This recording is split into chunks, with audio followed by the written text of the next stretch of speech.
Hello friends, welcome to the success Kendra. Friends देखिए, आज इस सेशन में हम लोग बीपीएससी टीआरई 3.0 री एग्ज़ाम 2024 यानी कि बीपीएससी टीचर 3.0 जिसका री एग्ज़ाम जो है फिर से 19 से 22 जुलाई 2024 के बीच लिया जा रहा है, उसके लिए आज इस सेशन में हम लोग बिहार स्पेशल के, जी हाँ फ्रेंड्स, बिहार स्पेशल में बिहार का modern history of Bihar, Bihar geography, इन सबसे संबंधित शिक्षक भर्ती परीक्षा में जितने भी प्रश्न पूछे गए हैं, यानी कि बिहार स्पेशल के जितने भी प्रश्न शिक्षक भर्ती परीक्षा में अब तक पूछे गए हैं, चाहे वह बीपीएससी टीआरई 1.0 हो, टीआरई 2.0 हो, टीआरई 3.0 हो, बीपीएससी हेडमास्टर हो या बीपीएससी हेड टीचर का एग्जाम हो, इनमें पूछे गए बिहार स्पेशल के सभी प्रश्नों को आज हम लोग एक ही सेशन में डिस्कस करने वाले हैं। बड़ा ही इंपॉर्टेंट सेशन है फ्रेंड्स, और सभी के लिए ये सेशन महत्वपूर्ण है, चाहे 1 to 5 हो, 6 to 8 हो, 9 10 हो या 11 12 हो, ठीक है ना।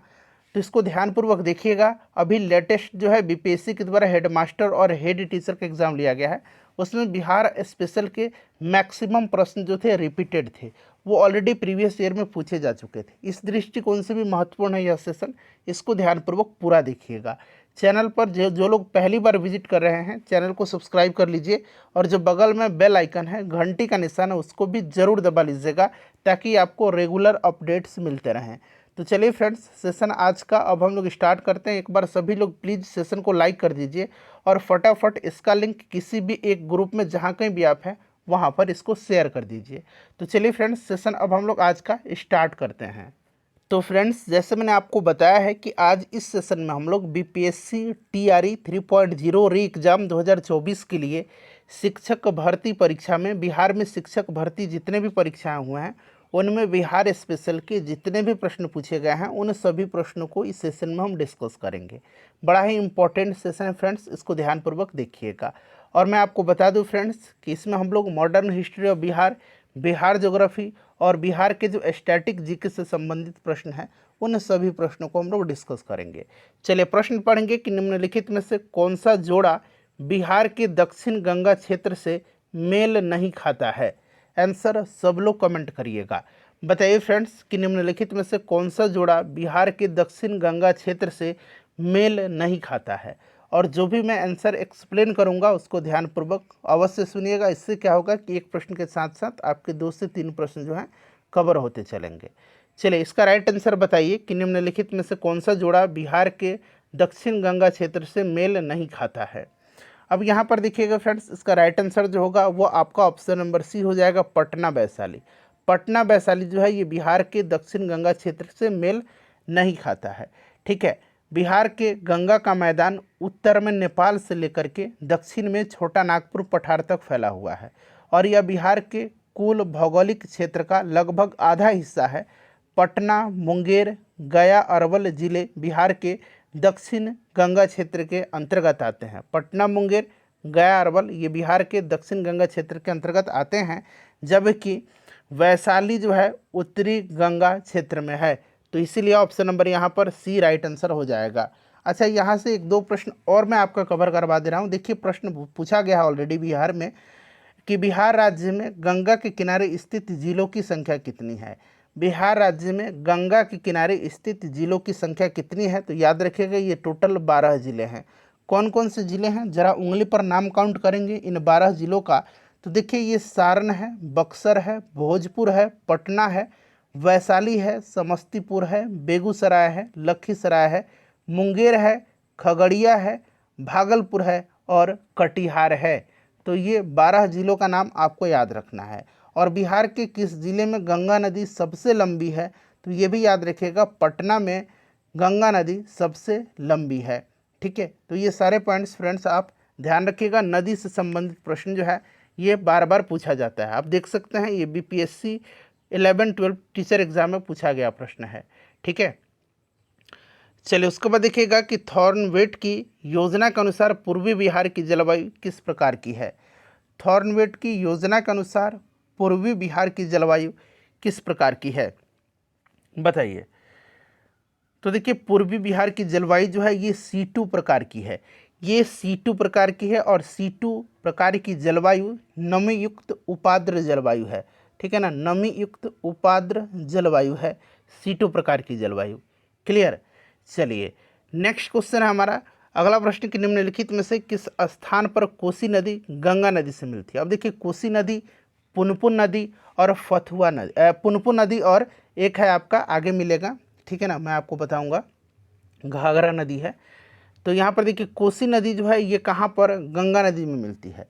देखिए फ्रेंड्स अगर हम बात करते हैं तो कोसी नदी जो है ये बिहार राज्य के कटिहार जिले के कुर्सेला नामक स्थान पर जो है कुर्सेला में गंगा नदी से मिलती है, ठीक है।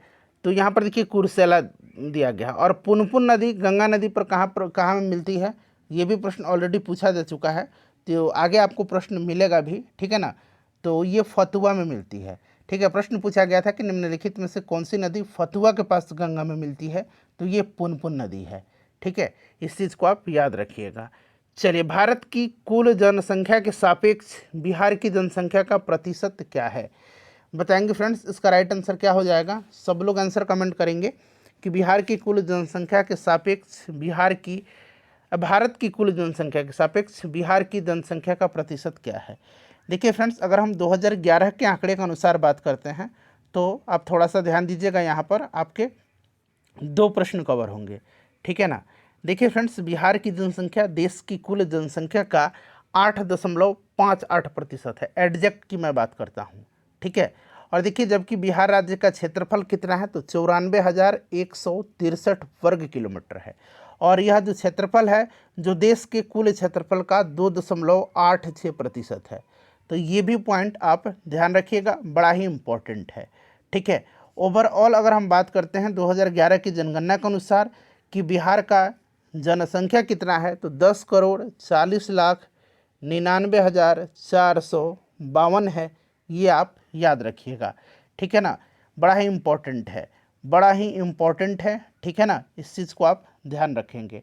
चलिए, बिहार का जनघनत्व कितना है तो ये 1106 प्रति वर्ग किलोमीटर है, क्लियर। तो ये सब पॉइंट आप ध्यान रखिएगा। चलिए, बीपीएससी टीचर एग्जाम में ये प्रश्न पूछा गया है। देखिए फ्रेंड्स ये वाला जो प्रश्न है अभी रिसेंटली जो बीपीएससी हेडमास्टर का पेपर हुआ था जून 2024 में, उसमें पूछा गया। देखिए प्रश्न क्या पूछा गया, कौन सा जोड़ा यहाँ पर सही नहीं है। चलिए देखिए, स्वामी सहजानंद सरस्वती, ऑल इंडिया किसान सभा, बिल्कुल इससे ये संबंधित है। पटना उच्च न्यायालय की स्थापना 1916, बिल्कुल ये सही दिया गया है। उसके बाद देखिए शेरशाह सूरी का मकबरा कहाँ पर है, आपने पढ़ा होगा कि शेरशाह सूरी का मकबरा जो है ये सासाराम में है, न कि समस्तीपुर में, तो ये वाला गलत दिया गया है।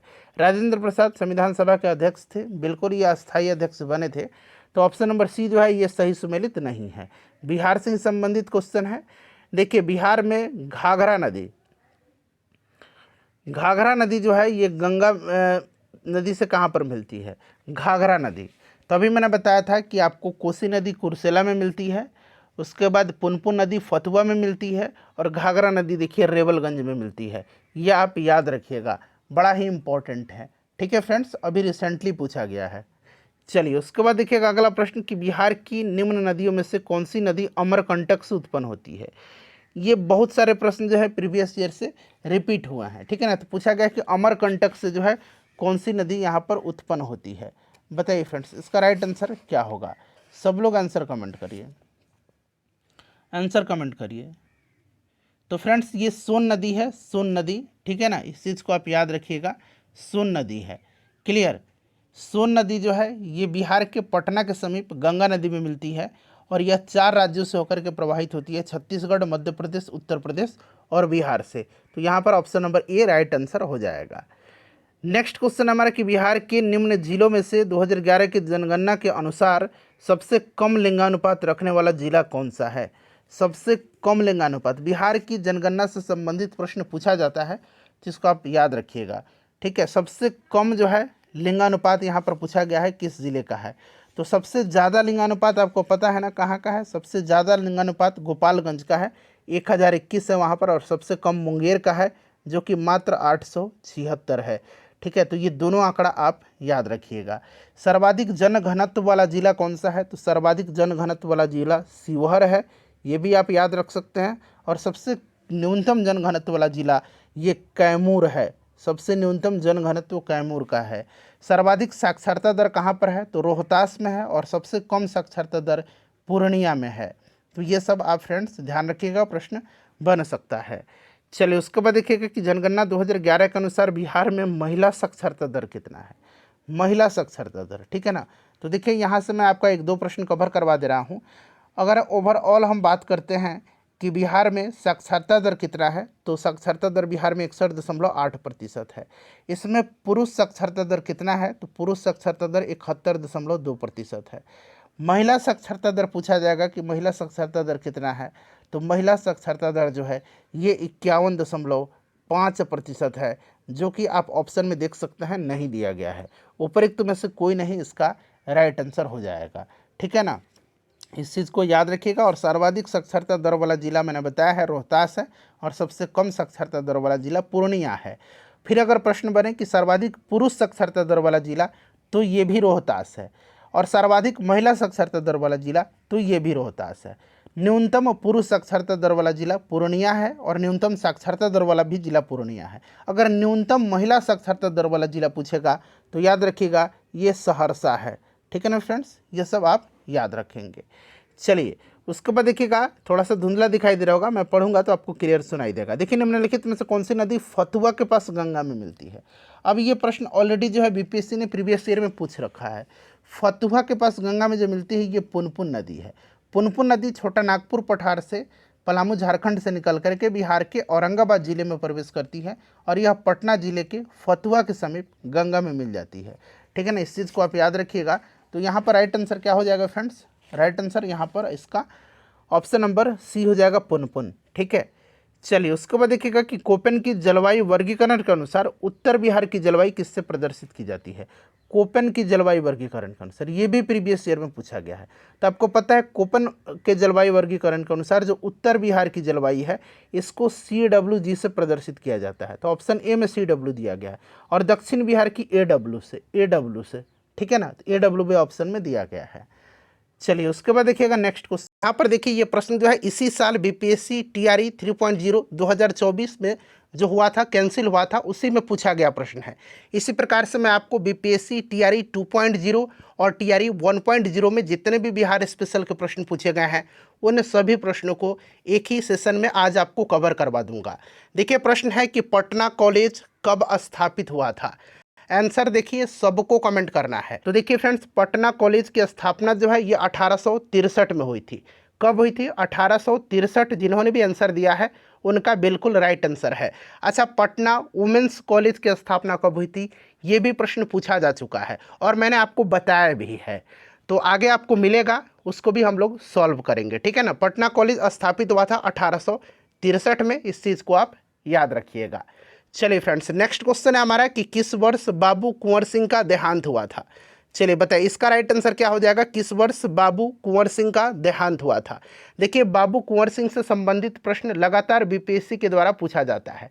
बाबू कुंवर सिंह जो थे, इन्होंने 1857 की क्रांति का नेतृत्व बिहार में किया था, ठीक है ना फ्रेंड्स। और देखिए इनका जन्म अगर पूछा जाए कि जन्म कब हुआ था, तो इनका जन्म 1777 ईस्वी में हुआ था, और इनकी मृत्यु जो हुई थी, इनका देहांत जो हुआ था, ये 1858 में हुआ था।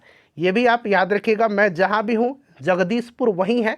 ये स्टेटमेंट किसका है, तो बाबू कुंवर सिंह जी का है, ये जगदीशपुर के थे, ये भी आप याद रखिएगा, ठीक है ना।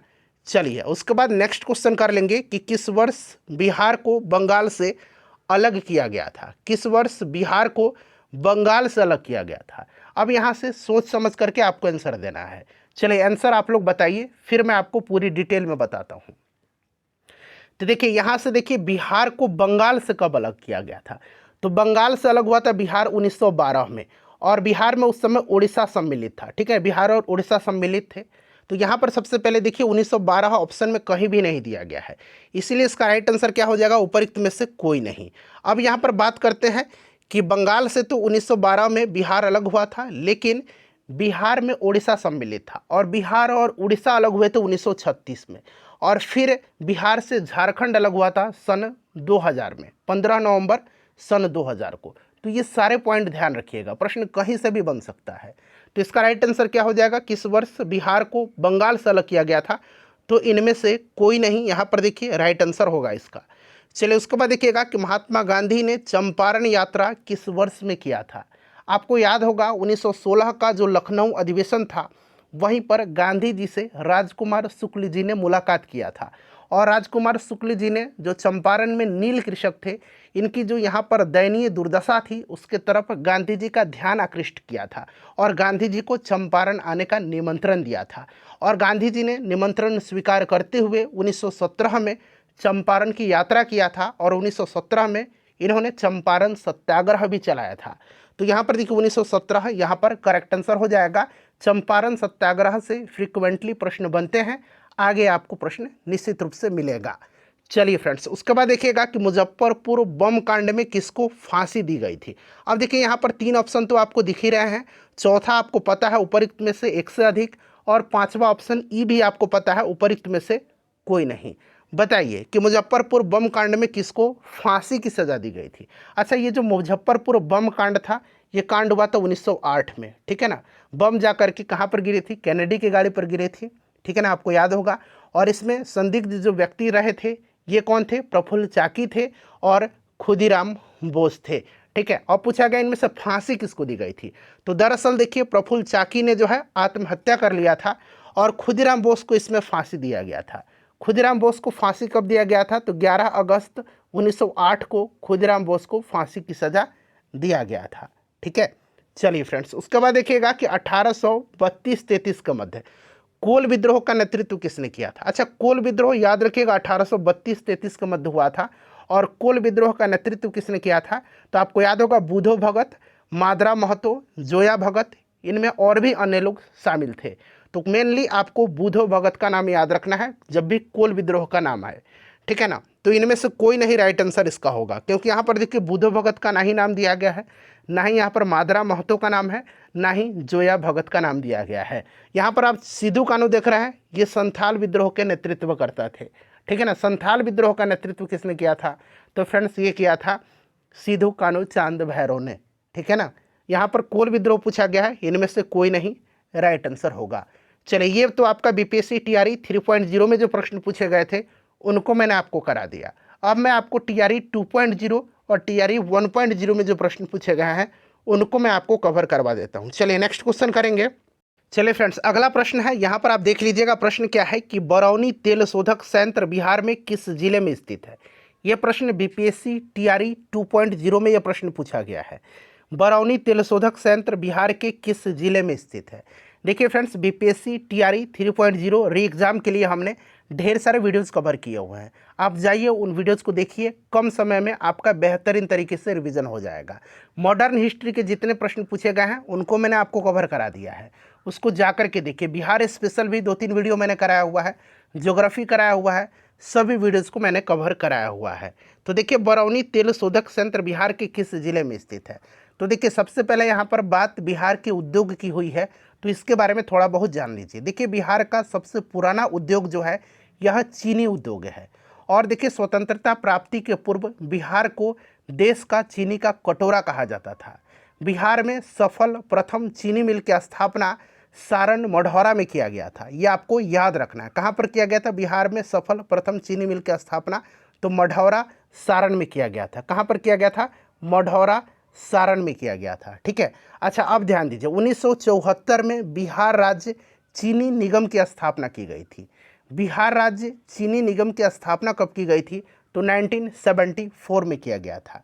बिहार के दरभंगा जिले में मखाना शोध संस्थान है। मखाना शोध संस्थान बिहार के किस जिला में है, तो दरभंगा में है।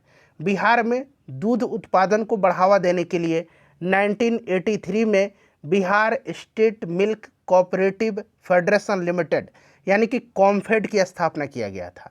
कब, 1983 में कॉम्फेड की स्थापना हुआ था। बिहार के किस जिला में मखाना शोध संस्थान है, दरभंगा में। बिहार राज्य चीनी निगम की स्थापना कब हुई थी, 1974 में। बिहार में सफल प्रथम चीनी मिल की स्थापना कहाँ पर हुआ था, सारण मढ़ौरा में हुआ था। इतने सारे पॉइंट्स आपको ध्यान रखना है। अब आते हैं प्रश्न पर कि बरौनी तेल शोधक संयंत्र बिहार के किस जिला में स्थित है।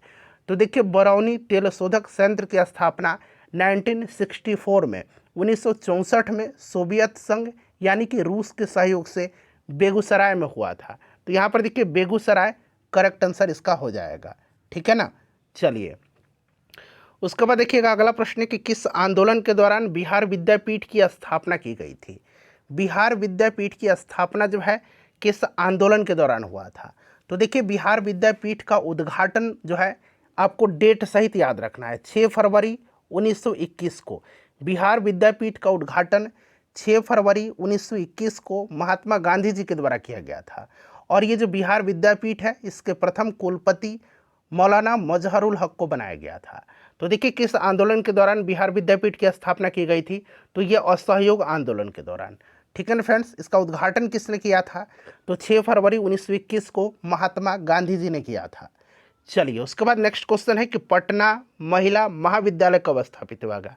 आगे ना पटना वुमेंस कॉलेज, तो इसकी स्थापना कब हुई थी फ्रेंड्स, बताइए 1940 में हुआ था। और अभी हमने प्रश्न पूछा था कि पटना कॉलेज शायद था, इसकी स्थापना कब हुआ था, पहला ही प्रश्न था 1863 में हुआ था। तो देखिए मैंने कराया हुआ है और प्रश्न पूछ दिया गया है एग्जाम में। चलिए देखिए किस आंदोलन के प्रभाव में आकर के, ध्यान से प्रश्न को पढ़िए, किस आंदोलन के प्रभाव में आकर के बिहार के लोगों ने चौकीदारी कर देने से इनकार कर दिया था। चौकीदारी कर देने से, बताइए राइट आंसर इसका क्या होगा। तो देखिए ध्यान से सुनिए, अनुराग सिंह ने सविनय अवज्ञा आंदोलन के दौरान बिहार में चौकीदारी कर देने से इनकार कर दिया था। और चंद्रा देवी के नेतृत्व में, किसके नेतृत्व में, चंद्रा देवी के नेतृत्व में अगस्त 1930 में गया में एक सभा संबोधित करते हुए चौकीदारी कर न देने का नारा दिया गया था। उसके बाद अगर हम बात करते हैं तो बेगूसराय में चौकीदारी कर बंद करने का कार्यक्रम विशेष रूप से चर्चा में रहा था, ये आपको भी पता है। और बिहार में चौकीदारी कर बंदी सर्वप्रथम बेतिया पश्चिम चंपारण में शुरू हुआ था। अगर प्रश्न बनेगा कि बिहार में चौकीदारी कर बंदी सर्वप्रथम कहाँ पर शुरू हुआ था, तो पश्चिम चंपारण में, बेतिया में शुरू हुआ था, पश्चिम चंपारण जिला में। ये आप जरूर याद रखिएगा, ठीक है ना। तो यहाँ पर देखिए राइट आंसर इसका क्या होगा फ्रेंड्स, सविनय अवज्ञा आंदोलन के दौरान, ऑप्शन ए बिल्कुल इसका करेक्ट आंसर हो जाएगा। ठीक है, चलिए अब हम लोग आगे बढ़ते हैं, नेक्स्ट क्वेश्चन कर लेंगे कि हुंकार हिंदी साप्ताहिक पत्रिका के प्रकाशन से कौन संबंधित थे। देखिए हुंकार जो है यह एक क्या है, यह एक किसान आंदोलन की पत्रिका थी। किसान आंदोलन की यह एक पत्रिका थी और इसका संपादन स्वामी सहजानंद सरस्वती जी ने किया था। और इनके साथ जो है राहुल संकृत्यायन भी थे और यमुना कारजी भी थे, इसलिए यहाँ से एक से अधिक इसका आंसर होगा। ठीक है ना। अच्छा, बात स्वामी सहजानंद सरस्वती की करते हैं तो आपको याद होगा भारत में इनको किसान आंदोलन का जनक माना जाता है। इनके बारे में आगे प्रश्न मिलेगा, बिहार के संदर्भ में पूछा जाता है, निश्चित रूप से आपको प्रश्न देखने को मिलेगा। तो एक से अधिक राइट आंसर इसका हो जाएगा। चलिए फ्रेंड्स, अगर सेशन पसंद आ रहा है तो प्लीज़ एक बार सेशन को लाइक ज़रूर करें, आपका एक ही लाइक हमें मोटिवेट करता है। देखिए भारत की 2011 की जनगणना के अनुसार, बात हो रही है 2011 की जनगणना के अनुसार बिहार की कुल महिला साक्षरता दर क्या थी। अब यहाँ से मैं आपका 4-5 प्रश्न कवर करवाऊंगा। देखिए बात करते हैं 2011 की जनगणना के अनुसार, तो बिहार की साक्षरता दर कितनी है, तो बिहार की साक्षरता दर 61.8% है। और इसमें पुरुष साक्षरता दर कितना है, 71.2%। और महिला साक्षरता दर कितना है, तो 51.5%। ठीक है, तो महिला साक्षरता दर पूछा गया है, तो इनमें से कोई नहीं राइट आंसर होगा, क्योंकि 51.5% नहीं दिया गया है। अब देखिए सबसे ज़्यादा साक्षरता दर वाला जिला बिहार का कौन सा है, रोहतास है। सबसे ज़्यादा पुरुष साक्षरता दर वाला जिला कौन सा है, तो रोहतास है। सबसे ज़्यादा महिला साक्षरता दर वाला जिला कौन सा है, तो रोहतास है। तीनों में रोहतास अग्रणी है। अब बात करते हैं सबसे कम साक्षरता दर वाला जिला, तो सबसे कम साक्षरता दर वाला जिला पूर्णिया है। सबसे कम पुरुष साक्षरता दर वाला भी पूर्णिया है। और सबसे कम महिला साक्षरता सहरसा में है, याद रहेगा आपको। चलिए नेक्स्ट क्वेश्चन करेंगे कि किस वर्ष बिहार प्रांतीय किसान सभा का गठन किया गया था। प्रश्न आ गया, बिहार प्रांतीय किसान सभा का गठन किया गया था 1929 में। किसके द्वारा किया गया था, तो स्वामी सहजानंद सरस्वती ने किया था। और ये जो सभा थी, ठीक है ना, प्रांतीय किसान सभा, इसका विस्तार बिहार के गांव में करने में इनकी हेल्प किसने किया था, तो कार्यानंद शर्मा, राहुल संकृत्यायन, यदुनंदन शर्मा, पंचानंद शर्मा, इन सभी वामपंथी नेताओं ने इनका सहयोग किया था। याद रखिएगा बिहार प्रांतीय किसान सभा का गठन हुआ था 1929 में, स्वामी सहजानंद सरस्वती के द्वारा किया गया था। चलिए आगे बढ़ेंगे। नेक्स्ट क्वेश्चन है कि असहयोग आंदोलन के दौरान किसने बिहार में किसानों की अगुवाई किया था? असहयोग आंदोलन के दौरान बताइए राइट आंसर क्या होगा। करेक्ट आंसर सभी लोग कमेंट करिए। तो देखिए स्वामी विद्यानंद इसका राइट आंसर होगा। स्वामी विद्यानंद बिहार के किसान नेता थे और असहयोग आंदोलन के दौरान बिहार में कृषकों का इन्होंने नेतृत्व किया था और विशेष करके उत्तर बिहार के कई जिलों में खास करके दरभंगा राज्य के इलाकों में स्वामी विद्यानंद जी ने रैयतों को उनके अधिकारों के बारे में सचेत किया था। ठीक है ना, तो यहाँ पर स्वामी विद्यानंद राइट आंसर इसका होगा। ठीक है, असहयोग आंदोलन के दौरान। चलिए देखिए बिहार के किस जिले में रेशमी वस्त्र का उत्पादन सबसे ज़्यादा होता है? बताइए रेशमी वस्त्र का उत्पादन सबसे ज़्यादा कहाँ पर होता है? तो ये भागलपुर में होता है और आपको पता है भागलपुर को बिहार का सिल्क सिटी कहा जाता है। और देखिए 1922 में, याद रखिएगा 1922 में बिहार के भागलपुर जिला में बिहार रेशम एवं वस्त्र संस्थान की स्थापना किया गया था। बाद में फिर से इसका पुनर्गठन किया गया था, ये भी आप ध्यान रखिएगा। भागलपुर यहाँ पर करेक्ट आंसर होगा। रेशमी वस्त्र का सबसे ज़्यादा जूट का उत्पादन पूर्णिया में होता है। ठीक है ना। चलिए देखिए भारतीय राष्ट्रीय कांग्रेस का गया अधिवेशन किस वर्ष में हुआ था? भारतीय राष्ट्रीय कांग्रेस का गया अधिवेशन जो है ये किस वर्ष में हुआ था? तो फ्रेंड्स ये आपको पता है ना, बताइए राइट आंसर क्या होगा। तो 1922 में हुआ था और बिहार में भारतीय राष्ट्रीय कांग्रेस का ये दूसरा अधिवेशन था। पहला अधिवेशन 1912 में बांकीपुर पटना में हुआ था और इसकी अध्यक्षता किया था RN माधोलकर ने। ठीक है ना, ये जो 1922 वाला गया अधिवेशन था इसकी अध्यक्षता किसने किया था? तो चित्तरंजन दास ने किया था। और चित्तरंजन दास को देश बंधु के नाम से भी जाना जाता है, देश बंधु चित्तरंजन दास, ये भी आप ध्यान रखिएगा। चलिए फ्रेंड्स नेक्स्ट क्वेश्चन है कि 1918 के किस महीने में चंपारण कृषि कानून यानी कि चंपारण एग्रेरियन एक्ट यूरोपीय नील बगान के स्वामी के विरुद्ध पारित हुआ था? चंपारण एग्रेरियन कानून एक्ट, ठीक है ना, एक्ट पूछा गया। एक था चंपारण एग्रेरियन कमेटी, ठीक है ना, चंपारण एग्रेरियन कमेटी था एक, और ये है आपका चंपारण एग्रेरियन एक्ट, कमेटी बना था। ठीक है ना, जो एडवर्ड गेट था उस समय तत्कालीन उपराज्यपाल, उसी ने गठन किया था चंपारण एग्रेरियन कमेटी का और उसमें गांधी जी भी सदस्य थे चंपारण एग्रेरियन कमेटी में। और ये जो एक्ट पारित हुआ था ना, ये हुआ था 4 मार्च 1918 को। 4 मार्च 1918 को मार्च महीने में ये एक्ट पारित हुआ था। ठीक है ना, तो यहाँ पर देखिए मार्च नहीं है, इसलिए इनमें से कोई नहीं इसका करेक्ट आंसर होगा। बिहार की किस जनजाति ने कांग्रेस के गया अधिवेशन में भाग लिया था? अभी मैंने आपको बताया था गया अधिवेशन हुआ था 1922 में। ठीक है ना, इसकी अध्यक्षता चित्तरंजन दास ने किया था, याद रखिएगा। और बिहार की किस जनजाति ने कांग्रेस के इस गया अधिवेशन में भाग लिया था? बताइए राइट आंसर। तो ये उराव जनजाति थे। ठीक है ना। चलिए देखिए प्रथम अखिल भारतीय कांग्रेस समाजवादी सम्मेलन कहाँ पर हुआ था? प्रथम अखिल भारतीय कांग्रेस समाजवादी सम्मेलन कहाँ पर हुआ था? बताइए राइट आंसर इसका क्या होगा। तो फ्रेंड्स ये पटना में हुआ था, 1934 में हुआ था और इसके अध्यक्ष आचार्य नरेंद्र देव थे और इसके सचिव जयप्रकाश नारायण जी थे। चलिए उसके बाद नेक्स्ट क्वेश्चन करेंगे। तो ये कहाँ पर हुआ था? पटना में हुआ था। ठीक है ना। Biography of Kunwar Singh and Amar Singh के लेखक कौन है? बताइए राइट आंसर इसका क्या होगा। Biography of Kunwar Singh and Amar Singh के लेखक कौन है? तो इसको लिखा है किसने? इसको लिखा है काली किंकर दत्त ने। ऑप्शन बी राइट आंसर इसका हो जाएगा। नेक्स्ट क्वेश्चन है चंपारण नील आंदोलन के दौरान महात्मा गांधी के साथ कौन थे? चंपारण नील आंदोलन 1917 की बात है ये। ठीक है ना, और गांधी जी के सहयोगी का नाम पूछा जा रहा है, तो याद रखिएगा इसमें सहयोगी रहे थे JB कृपलानी, राजेंद्र प्रसाद, अनुग्रह नारायण सिन्हा, अब्दुल बारी, महादेव देसाई, नरहरि पारिख और भी लोग थे। तो यहाँ पर देखिए अब्दुल बारी, महादेव देसाई, नरहरि पारिख, JB कृपलानी, राजेंद्र प्रसाद, अनुग्रह नारायण सिन्हा, ये सब नाम आप याद रखिएगा। एक से अधिक राइट आंसर इसका होगा। अच्छा 1917 में जो चंपारण में गांधी जी आए थे उस समय गांधी जी की जान किसने बचाया था?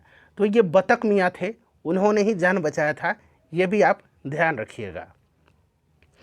देखिए किस तिथि को अगस्त क्रांति, अब बात होती है अगस्त क्रांति, तो अगस्त क्रांति को भारत छोड़ो आंदोलन जो है ना, इसको अगस्त क्रांति के नाम से भी जाना जाता है।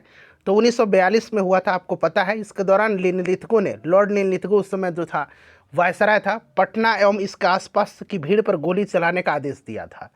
बताइए किस तिथि को, डेट पूछा गया है। तो ये काला दिन था, ये दिन था कब, तो 11 अगस्त की घटना है, 11 अगस्त 1942 की। 11 अगस्त पटना सचिवालय गोलीकांड आपको याद होगा, ठीक है ना। तो इनमें से कोई नहीं राइट आंसर होगा। 11 अगस्त की घटना है और इसमें 7 छात्र जो थे ये शहीद हुए थे। इनमें नाम कौन कौन सा इनका, तो शहीद उमाकांत प्रसाद सिंह, शहीद रामानंद सिंह, शहीद सतीश प्रसाद झा, शहीद जगपति कुमार, शहीद देवीपद चौधरी, शहीद राजेंद्र सिंह और शहीद राम गोविंद सिंह। ये 7 छात्र शहीद हुए थे, ठीक है ना। और 11 अगस्त के सचिवालय गोलीकांड था। याद रखिएगा, इन छात्रों की शहादत ने पूरे बिहार में स्वतंत्रता आंदोलन में एक नई जान फूंक दिया था। इसकी लपटें पूरे बिहार में नहीं बल्कि पूरे भारतवर्ष में फैल गई थी और बड़े पैमाने पर रेल, संचार, सरकारी कार्यालयों का नुकसान पहुंचाया गया था। आक्रोश की लहर लंबे समय तक रही थी, ठीक है ना। और पूरे बिहार में दमन चक्र चलती रही। पटना को सैनिक छावनी के रूप में तब्दील कर दिया गया था। और ये उस समय बिहार का जो पटना में जो सचिवालय गोलीकांड हुआ था, उस समय पटना का तत्कालीन जिला मजिस्ट्रेट था WG आर्थर। आर्थर का नाम याद रखिएगा, इसी ने आदेश दिया था। ये भी प्रश्न बनता है, ठीक है ना। तो ये 11 अगस्त 1942 की घटना है। चलिए फ्रेंड्स, उसके बाद देखिए बिहार के किस जिले में प्रथम तैरता हुआ सोलर ऊर्जा संयंत्र बनाया गया है, यानी कि फ्लोटिंग सोलर पावर प्लांट, ठीक है ना। प्रथम तैरता हुआ सोलर ऊर्जा संयंत्र बनाया गया है। तो ये आपको याद रखना है, ये कादिराबाद में बना है, कादिराबाद। और ये कादिराबाद पूछ लिया गया था बीपीएससी के द्वारा, जगह का नाम दिया गया। ये है कहाँ पर कादिराबाद, तो फ्रेंड्स ये दरभंगा में है कादिराबाद, ठीक है ना। इसको आप याद रखिएगा। निम्नलिखित में से देखिए बिहार के निम्नलिखित में से किसे GI टैग मिला है, बताइए। भौगोलिक संकेतक का दर्जा, तो ये आपको पता है, मगही पान, शाही लीची, सिलाव खाजा, कतरनी चावल, मधुबनी पेंटिंग, मिथिला मखाना, मरचा चावल जो है अभी पश्चिम चंपारण का, उसको भी दिया गया है। तो यहाँ पर देखिए मगही पान यहाँ पर दिया गया है, ठीक है ना। देखिए वर्ष 1946 में बनी अंतरिम सरकार में डॉक्टर राजेंद्र प्रसाद के पास कौन सा विभाग था। अंतरिम सरकार का गठन जब हुआ था उस समय डॉक्टर राजेंद्र प्रसाद के पास कौन सा विभाग था, तो अंतरिम सरकार में डॉक्टर राजेंद्र प्रसाद जी खाद्य एवं कृषि मंत्री थे, ठीक है ना। इस चीज़ को आप ध्यान रखिएगा, ये VVI क्वेश्चन है, इसको आप जरूर याद रखिएगा। चलिए, गांधी जी को विशेष रूप से चंपारण आने और वहाँ के कृषकों की दयनीय स्थिति को देखने हेतु किसने अनुग्रह किया था, तो मैंने स्टार्टिंग में ही बताया था। बताइए राइट आंसर इसका क्या होगा। तो देखिए मैंने बताया था कि 1916 का जो लखनऊ अधिवेशन था वहीं पर राजकुमार शुक्ल जी ने गांधी जी से मुलाकात किया था और यहाँ के जो नील कृषक थे उनकी दयनीय दुर्दशा की तरफ गांधी जी का ध्यान आकृष्ट किया था और उनको चंपारण आने का निमंत्रण दिया था। तो राजकुमार शुक्ल यहाँ पर राइट आंसर हो जाएगा। और 1917 में गांधी जी चंपारण आए थे, चंपारण सत्याग्रह इन्होंने चलाया था। देखिए नेशनल कॉलेज और बिहार विद्यापीठ का शिलान्यास किसने किया था। देखिए बिहार विद्यापीठ के शिलान्यास अभी मैंने बताया था आपको, बिहार विद्यापीठ का उद्घाटन जो है 6 फरवरी 1921 को जो है महात्मा गांधी जी ने किया था और सहयोग आंदोलन के दौरान। तो यहाँ पर देखिए महात्मा गांधी दिया गया है। चलिए उसके बाद देखिएगा कि विश्व का प्रथम जो है गणतंत्र वैशाली में किसके द्वारा स्थापित किया गया था। याद रखिएगा विश्व का प्रथम गणतंत्र कहाँ पर स्थापित किया गया था, वैशाली में। किसके द्वारा स्थापित किया गया था, तो ये लिच्छवियों के द्वारा स्थापित किया गया था। किसके द्वारा स्थापित किया गया था, तो ये लिच्छवियों के द्वारा स्थापित किया गया था। ऑप्शन में देखिए लिच्छवी नहीं है तो उपरोक्त में से कोई नहीं राइट आंसर होगा इसका। देखिए इल्तुतमिश ने बिहार में अपना प्रथम सूबेदार किसे नियुक्त किया था। इल्तुतमिश ने बिहार में अपना प्रथम सूबेदार किसको नियुक्त किया था, बताइए राइट आंसर इसका क्या होगा। तो देखिए फ्रेंड्स इल्तुतमिश ने बिहार में अपना प्रथम सूबेदार जो है यह मलिक जानी को नियुक्त किया था। किसको, मलिक जानी को। तो मलिक जानी तो ऑप्शन में है ही नहीं, मलिक जानी को, ठीक है ना। तो उपरोक्त में से कोई नहीं इसका राइट आंसर होगा, मलिक जानी ऑप्शन में नहीं है। चलिए उसके बाद देखिए बिरसा मुंडा का कार्यक्षेत्र कौन सा था। अच्छा देखिए बिरसा मुंडा विद्रोह आपको याद होगा 1899-1900, ठीक है ना। इसको उलगुलान विद्रोह के नाम से भी जाना जाता है। बिरसा मुंडा के गुरु का नाम आनंद पांडे था। और देखिए बिरसा मुंडा का कार्यक्षेत्र जो था ये झारखंड था। तो यहाँ पर देखिए रांची दिया गया है, ठीक है ना। ये बीपीएससी के द्वारा ऑलरेडी कई बार ये प्रश्न पूछा जा चुका है और इसका आंसर रांची ही बीपीएससी ने दिया है। देखिए 1857 की क्रांति के बिहार के नेता कौन थे, बताइएगा। बिहार के नेता पूछा गया है। तो 1857 की क्रांति का नेतृत्व बिहार में बाबू कुंवर सिंह ने किया था। ऑप्शन में उनका नाम नहीं है, उपरोक्त में से कोई नहीं राइट आंसर होगा। ठीक है ना। अच्छा, पटना में स्पेशली पूछा जाए कि पटना में, तो पीर अली खां के नेतृत्व में पटना में 1857 की क्रांति की शुरुआत हुई थी। ठीक है, चलिए देखिए उसके बाद देखिए मगध की प्रथम राजधानी कौन सी थी। मगध की प्रथम राजधानी कौन सी थी, बताइए इसका करेक्ट आंसर क्या होगा। मगध की प्रथम राजधानी, अच्छा 16 महाजनपद हैं, 16 महाजनपदों में सबसे शक्तिशाली मगध महाजनपद था। ठीक है ना। और देखिए मगध महाजनपद की जो प्रारंभिक राजधानी थी, प्रथम राजधानी थी, ये गिरिब्रज या राजगृह थी। क्लियर। चलिए उसके बाद नेक्स्ट क्वेश्चन है कि उस स्रोत का नाम बताइए जिसमें पाटलिपुत्र के प्रशासन का वर्णन उपलब्ध है। उस स्रोत का नाम बताइए जिसमें पाटलिपुत्र के प्रशासन का वर्णन उपलब्ध है। तो ये स्रोत जो है यह इंडिका है, और इंडिका मेगास्थनीज की इंडिका है। आपको याद होगा मेगास्थनीज जो था ये सेल्यूकस निकेटर का राजदूत था जो चंद्रगुप्त मौर्य के दरबार में आया था, और इसी इंडिका में जो है पाटलिपुत्र के प्रशासन का वर्णन उपलब्ध मिलता है। ठीक है, चलिए उसके बाद देखिएगा कि भोजपुरी की पहली फिल्म कौन सी थी। बात भोजपुरी की आई है, लेकिन बात आ सकती है मैथिली की भी। पहले भोजपुरी की बात कर लेते हैं। भोजपुरी की पहली फिल्म जो है ये है गंगा मैया तो है पियरी चढ़ैबो। ठीक है ना friends. Option A right answer होगा। 1963 में 1963 में यह फिल्म रिलीज हुई थी। और पहली अगर मैथिली फिल्म पूछेगा तो ये कन्यादान है, और यह फिल्म रिलीज हुई थी 1965 में। ठीक है ना, दोनों याद रखिएगा।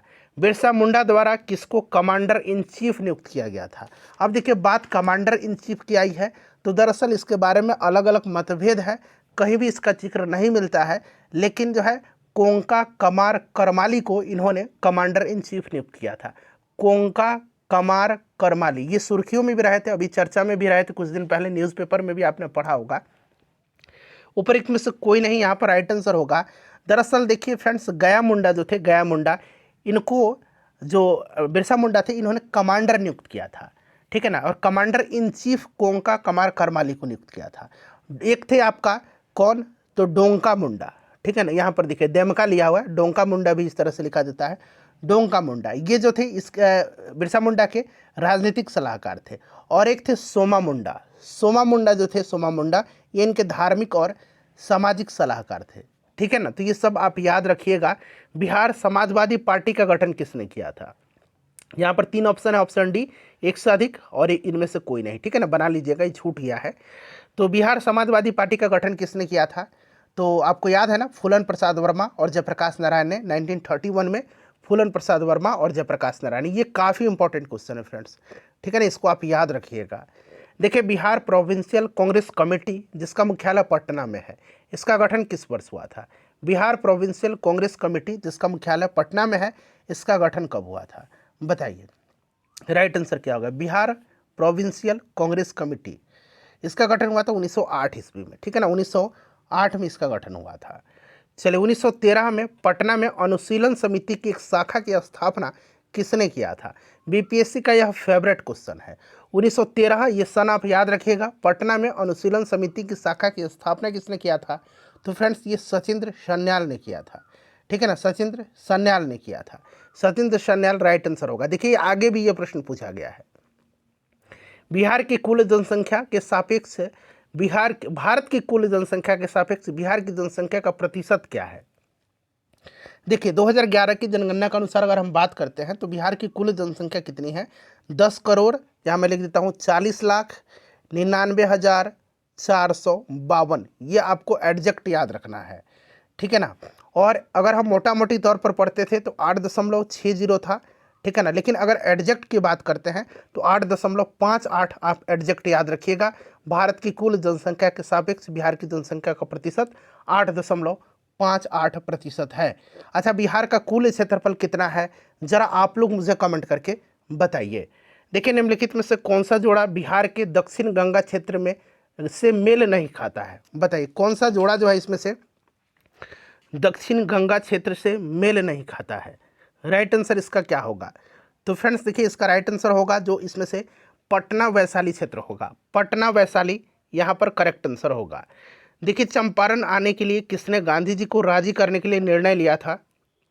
चंपारण आने के लिए किसने गांधी जी को राजी करने के लिए निर्णय लिया था, तो अभी मैंने आपको बताया था राजकुमार शुक्ल ने 1916 के लखनऊ अधिवेशन में गांधी जी से मिले थे और चंपारण आने के लिए उनको निमंत्रण दिया था। और यहाँ पर देखिए 3 कठिया पद्धति थी, यानी कि 20 कट्ठा में 3 कट्ठा में जो है किसानों को नील की खेती करना अनिवार्य होता था। 3 कठिया पद्धति, ठीक है ना।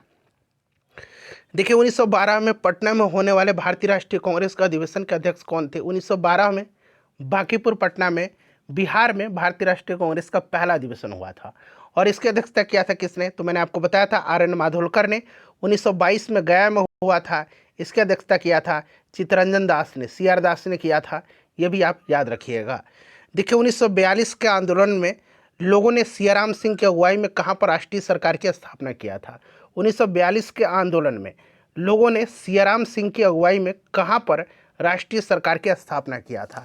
तो देखिए सियाराम सिंह के नेतृत्व में जो है ये भागलपुर में किया गया था। अच्छा, अगर सुल्तानपुर में पूछता सुल्तानपुर में किसके नेतृत्व में किया गया था, तो सुल्तानपुर में किसके नेतृत्व में किया गया था? तो फ्रेंड्स ये किया गया था जगलाल चौधरी के नेतृत्व में। जगलाल चौधरी के नेतृत्व में, जगलाल चौधरी के नेतृत्व में कहाँ पर? तो सुल्तानपुर में। और यहाँ पर देखिए सियाराम सिंह के नेतृत्व में भागलपुर में, ठीक है ना। देखिए 1857 के विद्रोह के दौरान ब्रिटिश सेना के किस सेनापति को कुंवर सिंह के विरुद्ध भेजा गया था? कुंवर सिंह के विरुद्ध भेजा गया था। तो इनमें से ऐसा कौन है?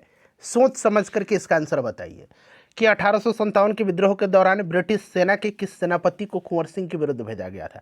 यहाँ पर देखिए सर ह्यूरोज को भेजा गया था लक्ष्मीबाई के खिलाफ, कैम्पबेल को बेगम हजरत महल के खिलाफ। इनमें से कोई भी नहीं था, कोई भी नहीं था इसमें से। तो ऑप्शन नंबर यहाँ पर ई राइट आंसर होगा। चलिए उसके बाद देखिए 1922 में आयोजित भारतीय राष्ट्रीय कांग्रेस के गया अधिवेशन के अध्यक्ष कौन थे? इसका आंसर आप मुझे कमेंट करके बताइए। इसका आंसर मैंने कई दफ़ा बता दिया इसी सेशन में आपको। बताइए इसका राइट आंसर आप कमेंट करके अभी तुरंत बताइए। चलिए राइट आंसर इसका सभी लोग कमेंट करिए, मैं इंतजार कर रहा हूँ, कमेंट करिए। तो ये चित्तरंजन दास थे, ठीक है ना। चलिए बिहार यूथ लीग का गठन कब हुआ था? बिहार यूथ लीग का गठन कब हुआ था? चलिए बताइए राइट आंसर क्या होगा इसका? बिहार यूथ लीग का गठन कब हुआ था? बिहार यूथ लीग का गठन हुआ था कब? सभी लोग आंसर कमेंट करिए। बिहार यूथ लीग का गठन हुआ था 1928 में। चलिए उसके बाद देखिएगा कि 6 अप्रैल 1930 को चंपारण में नमक सत्याग्रह का नेतृत्व किसने किया था? 6 अप्रैल 1930, ये डेट आपको माइंड में सेट करना है। चंपारण में नमक सत्याग्रह का नेतृत्व किसने किया था? चलिए बताइए। देखिए फ्रेंड्स, अगर हम बात करते हैं चंपारण में नमक सत्याग्रह का जो 6 अप्रैल 1930 को इसका नेतृत्व किसने किया था? तो विपिन बिहारी वर्मा ने किया था। और इंपॉर्टेंट पॉइंट आपको बता रहा हूँ, बिहार में नमक सत्याग्रह सर्वप्रथम चंपारण और सारण क्षेत्र में हुआ था। बिहार में अगर पूछा जाए कि सर्वप्रथम नमक सत्याग्रह कहाँ पर हुआ था, तो चंपारण और सारण क्षेत्र में हुआ था, ठीक है ना। और यहाँ पर देखिए विपिन बिहारी वर्मा चंपारण में नमक सत्याग्रह का इन्होंने नेतृत्व किया था। देखिए भारतीय राष्ट्रीय कांग्रेस के किस अधिवेशन में चंपारण समस्या चर्चा का विषय बना था? भारतीय राष्ट्रीय कांग्रेस के किस आंदोलन में चंपारण समस्या चर्चा का विषय बना था? तो मैंने बताया था 1916 का जो लखनऊ अधिवेशन था, इसी में राजकुमार शुक्ल जी पहली बार गांधी जी से मिले थे। और यहाँ की जो नील कृषक थे, ठीक है ना, जो 3 कठिया पद्धति थी, नील कृषकों का जो शोषण हो रहा था उसके खिलाफ जो है, उसके सापेक्ष जो है गांधी जी का ध्यान आकृष्ट कराया था। तो यहाँ पर 1916 लखनऊ होना चाहिए। तो उपरोक्त में से कोई नहीं यहाँ पर आंसर होगा इसका। देखिए 1857 के विद्रोह में बिहार का नेतृत्व किसने किया था? आ गया प्रश्न, 2-3 दफ़ा पूछ लिया गया है इस तरह का प्रश्न, तो आपको भी याद होगा फ्रेंड्स। यह आपका राइट आंसर होगा बाबू कुंवर सिंह। राइट आंसर क्या होगा? बाबू कुंवर सिंह करेक्ट आंसर इसका होगा, ठीक है ना। चलिए उसके बाद नेक्स्ट क्वेश्चन है हमारा। अगला प्रश्न देखिएगा कि आज़ाद दस्ता की स्थापना किसने किया था? आज़ाद दस्ता की स्थापना भारत छोड़ो आंदोलन के समय किया था, ठीक है ना, जयप्रकाश नारायण जी ने। हजारीबाग जेल में इनको भारत छोड़ो आंदोलन के समय रखा गया था। और ये दीपावली की रात भागे थे वहाँ से। दीपक किस पर्व की रात, ये भी पूछा जाता है, बीपीएससी ने एक बार पूछ लिया है। तो ये दीपावली की रात को भागे थे हजारीबाग जेल से, और इन्होंने आज़ाद दस्ता का गठन किया था नेपाल में, ठीक है ना। और राजेंद्र प्रसाद को कहाँ पर रखा गया था भारत छोड़ो आंदोलन के समय? तो इनको बांकीपुर जेल में रखा गया था, ठीक है ना, बांकीपुर जेल में। चलिए उसके बाद देखिएगा कि बिहार में नमक आंदोलन कब प्रारंभ हुआ? नमक आंदोलन बिहार में कब प्रारंभ हुआ? चलिए बताइए राइट आंसर इसका क्या होगा? बिहार में नमक आंदोलन कब प्रारंभ हुआ? सभी लोग इसका आंसर कमेंट करिएगा। बिहार में नमक आंदोलन कब प्रारंभ हुआ? अभी मैंने आपको बताया है कि नमक आंदोलन बिहार में कब प्रारंभ हुआ था। अभी थोड़ा देर पहले मैंने बताया था कि नमक सत्याग्रह जो है अभी मैंने बताया था कि सर्वप्रथम चंपारण और सारण क्षेत्र में हुआ था, ठीक है ना। तो इसका आंसर आप मुझे कमेंट करके बताइए। बिहार के किस जिले में गेहूं का उत्पादन सर्वाधिक होता है? चलिए बताइएगा। तो देखिए फ्रेंड्स, बिहार के किस जिले में गेहूं का उत्पादन सर्वाधिक होता है? तो गेहूं और चावल, याद रखिएगा, गेहूं और चावल के उत्पादन में रोहतास जो है फ्रेंड्स ये अग्रणी है। रोहतास यहाँ पर राइट आंसर इसका हो जाएगा। चलिए उसी प्रकार से देखिएगा, दूसरा प्रश्न है, ये भी पीपीएससी टीआरई 3.0 2024 में ही प्रश्न पूछा गया है कि बिहार के किस जिले में चीनी का उत्पादन सर्वाधिक होता है? तो देखिए गन्ना का उत्पादन जो होता है बिहार में सबसे ज़्यादा, ये किस जिला में होता है? तो गन्ना का उत्पादन जो शुगर केन है उसका उत्पादन जो होता है यह आपका पश्चिम चंपारण में होता है। तो चीनी का उत्पादन सर्वाधिक कहाँ पर होगा? पश्चिम चंपारण जिला में होगा, ठीक है ना। पश्चिम चंपारण में वाल्मीकि टाइगर रिजर्व है, वाल्मीकि नेशनल पार्क है जो बिहार का एकमात्र नेशनल पार्क है, ठीक है। चलिए नेक्स्ट क्वेश्चन कर लेंगे कि बिहार के किस जिले में धान का उत्पादन, ये धान है, धान का उत्पादन यानी कि चावल का उत्पादन की बात किया जा रहा है। अभी मैंने आपको बताया था कि बिहार में चावल का उत्पादन सर्वाधिक किस जिला में होता है। चलिए फटाफट बताइए इसका आंसर कि बिहार के किस जिले में धान का उत्पादन सर्वाधिक होता है। ये सारे के सारे प्रश्न आप देख सकते हैं बीपीएससी टीआरई 3.0 2024 में यह प्रश्न पूछा गया है बिहार का ज्योग्राफी से संबंधित। तो फ्रेंड्स ये भी रोहतास में होता है, ठीक है ना। कहाँ पर? रोहतास में होता है। ये देखिए, राजकुमार शुक्ल ने किस नेता को बिहार आने और उनके आंदोलन का नेतृत्व प्रदान करने के लिए राजी किया था? सिंपल सा क्वेश्चन है, महात्मा गांधी जी को। ऑप्शन में महात्मा गांधी नहीं है, उपरोक्त में से कोई नहीं राइट आंसर होगा। देखिए इनमें से किस महिला ने बिहार में नमक सत्याग्रह में सक्रिय भाग लिया था? किस महिला ने बिहार में नमक सत्याग्रह में सक्रिय भाग लिया था? तो श्रीमती मीरा देवी, श्रीमती हसन इमाम और गौरीदास, इन सभी ने लिया था। तो एक से अधिक यहाँ पर इसका करेक्ट आंसर होगा। देखिए किसने 1913 में, देखिए प्रश्न फिर से बीपीएससी ने पूछ लिया है टीचर एग्जाम में ही कि 1913 में अनुशीलन समिति की शाखा की स्थापना पटना में किसने किया था? तो मैंने बताया था कि इस प्रश्न को ध्यान रखिएगा, बीपीएससी का फेवरेट क्वेश्चन है, सचिंद्र सन्याल ने। देखिए बिहार में 1857 की क्रांति के दौरान पटना, आरा और शाहबाद जिलों में किसने नेतृत्व प्रदान किया था? बताइए राइट आंसर इसका क्या होगा? तो बाबू कुंवर सिंह थे ये, ऑप्शन सी यहाँ पर राइट आंसर होगा। चलिए उसके बाद देखिएगा कि 1857 के विद्रोह के नेता कुंवर सिंह किस स्थान से संबंधित थे? तो मैंने आपको बताया था कि 1857 के विद्रोह के नेता कुंवर सिंह ये जगदीशपुर के थे। कहाँ के थे? जगदीशपुर के थे। मैं जहाँ भी हूँ जगदीशपुर वहीं है, ये स्टेटमेंट इन्हीं का है। देखिए 1917 में चंपारण आने का निमंत्रण महात्मा गांधी जी को किसने दिया था? तो ये राजकुमार शुक्ल थे। देखिए प्रश्न कितना बार टीचर एग्जाम में पूछा गया है। देखिए कब बिहार पहली बार ब्रिटिश शासित भारत के तहत बंगाल प्रेसिडेंसी से अलग हुआ था? इस बार भी ये प्रश्न टीआरई 3.0 में पूछा गया था क्लास 1 to 5 में। तो ये 1912 में हुआ था। तो यहाँ पर देखिए 1912 राइट आंसर होगा। और इस एग्जाम में इस बार ऑप्शन में 1912 नहीं दिया गया था। पूरा मैंने बिहार कंप्लीट करा दिया आपको, Bihar special for BPSC TRE 3.0 री एग्जाम 2024 के लिए। सेशन को लाइक कर दीजिए फ्रेंड्स और प्लीज़ इसको शेयर कर दीजिए।